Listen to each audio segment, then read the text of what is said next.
叶晨与林婉儿赶到雍州机场的时候，一架私人飞机刚好从雍州机场起飞，前往燕京。每天都会有许多私人飞机以及租赁公司的公务机从各地省会城市飞赴首都燕京，所以这架飞机也并没有引起任何特殊的关注。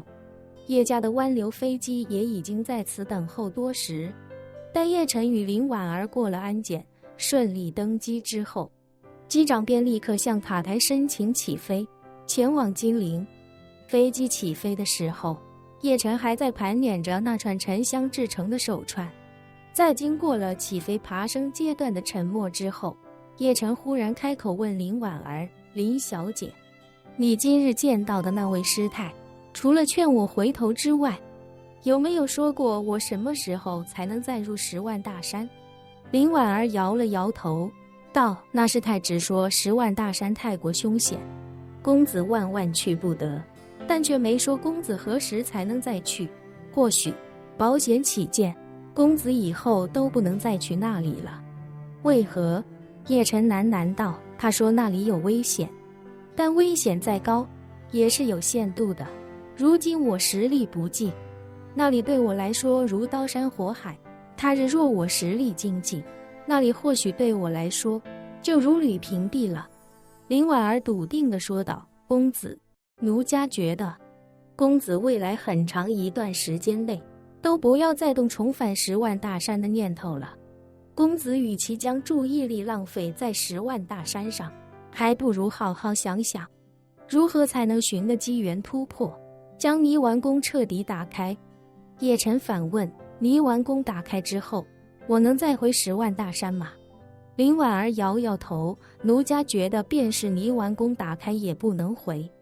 因为公子打开泥丸宫，也只是勉强具备了与吴飞燕一战的资格，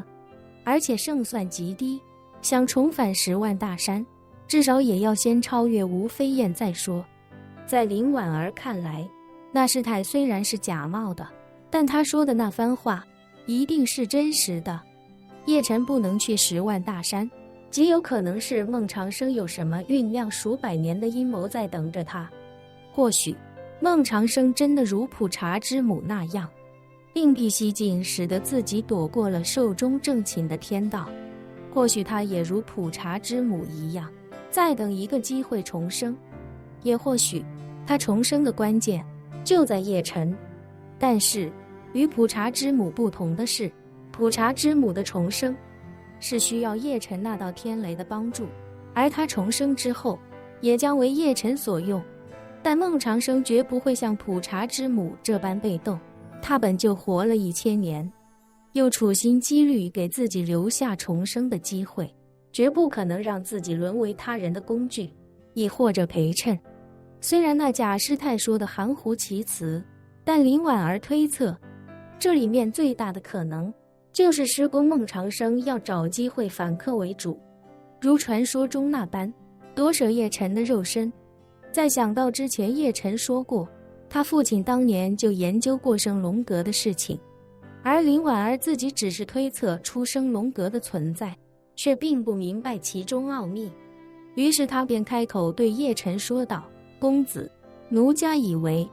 这次返回金陵，公子与奴家各有几个当务之急，不知公子愿不愿意听奴家赘述？”叶晨道：“林小姐请说。”林婉儿娓娓道：“吴飞燕暂时退却，公子的当务之急就是想办法打开泥丸宫，而奴家的当务之急是想办法推演出生龙阁究竟是何寓意。为何这个词总是与公子纠缠不清？若是能弄清楚其中原委，或许很多事情就有了合理的解释。”叶晨赞同地点了点头，却又不禁感慨：打开泥丸宫说起来简单，可我根本不知道该如何入手。我现在并没有什么提升修为的好办法。九玄天经里的知识点极多，内容繁杂，可是却唯独没有一门真正系统的修道之法。我虽通过炼丹不断精进实力，可是眼下丹药也到了瓶颈期。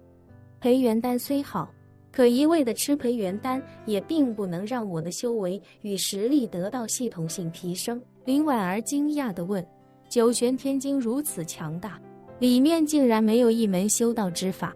是啊，叶晨叹了口气道，九玄天经更像是出入修道界的初级指导手册，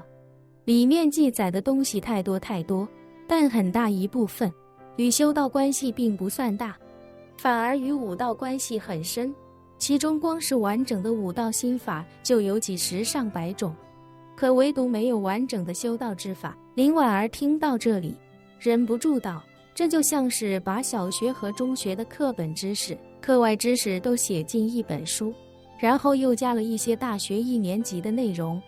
对小学和中学生来说，这本书无与伦比，但对大学生来说，用处又不是很大。对，叶晨点点头，继续道，关键是我只知道大学1年级，眼界也只到大学1年级，我不知道大学一共有几年级，也不知道大学后面是什么，可能大学后面还有硕士、博士、院士，甚至还有诺贝尔奖得主，但这些我都完全不知道。林婉儿喃喃道，能留下九玄天经的人，绝不可能只是大学1年级，但他却故意没将大学1年级后面的内容写在其中，估计也是有意而为之。是，叶晨道，破清会没出现之前，我一直以为九玄天经里的内容就是灵气的全部。至于开泥丸功，因为他也只是含糊其辞地说了一个大概，给我的感觉就像是开了泥丸功就能平地飞升一样。但破清会出现之后，我才逐渐明白，开泥丸功不过就是修炼的第1道坎而已。就像吴飞燕，虽然他已经开了泥丸功，但他依旧无法将自己的阳寿从500年继续向上提。单从这一点就能看出，他的实力比当年的孟长生差出了10万8千里。林婉儿沉思片刻，开口道，看来公子想更进一步，还需要主动去找寻其他的机缘。机缘？叶晨问他，你的意思是应该多出去看一看？没错，林婉儿点了点头，坦然道，奴家觉得精灵对公子而言不过是浅谈而已。虽然公子已经破了龙困浅滩的困局，但浅滩依旧是浅滩，龙依旧在浅滩之中，只是没被困在这里，而是自愿留在了这里，一直留在金陵。对公子的修道之途来说，一定不是件好事。叶晨听到这里，不禁想到了万破军的师尊邱志远，以及江老太太向自己讲述的关于孟长生修道前500年的故事。邱志远当初是始终无法突破暗境，所以才决定入世寻找机缘。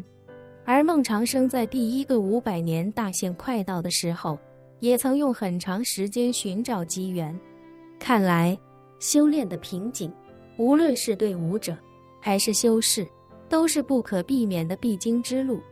当在固定的环境中一直无法得到突破的时候，就需要换个环境去寻找突破。这时一旁的林婉儿见叶晨久久不语，便开口说道，公子，奴家虽然没有半点修为，但奴家觉得寻找突破某种层面上的逻辑与美国当年的淘金热十分相似。叶晨好奇地问，为什么这么比喻？林婉儿道，淘金者在没有找到黄金之前，永远都在迁徙，他不可能把自己约束在一个一成不变的小环境里，因为早晚有一天，他会将这个小环境的一切兜了人于胸，烂熟于心。当他逃过了这个小环境中的每一条河，每一条溪流，并且知道他所在的环境已经没有黄金之后，他就必须要离开这里，去往一个新的环境继续寻找。说着，林婉儿又道，寻找机缘，其实有些时候更像是身边的所有不确定因素都被逐渐确定了之后，只能去陌生的环境中寻找一些新的不确定因素，然后再逐一破解看看会否有想要的收获。就像是一家店里的盲盒都拆完了，还没有拆中自己想要的款式，那只能换一家店继续拆，直至拆到为止。叶晨赞同地点了点头，开口道：我遇到江老太太，得到凤骨藤，以及遇到你，得到那枚戒指，都是在离开金陵之后得到的机缘。林婉儿道：如此说来，公子更要时常走出去看一看了。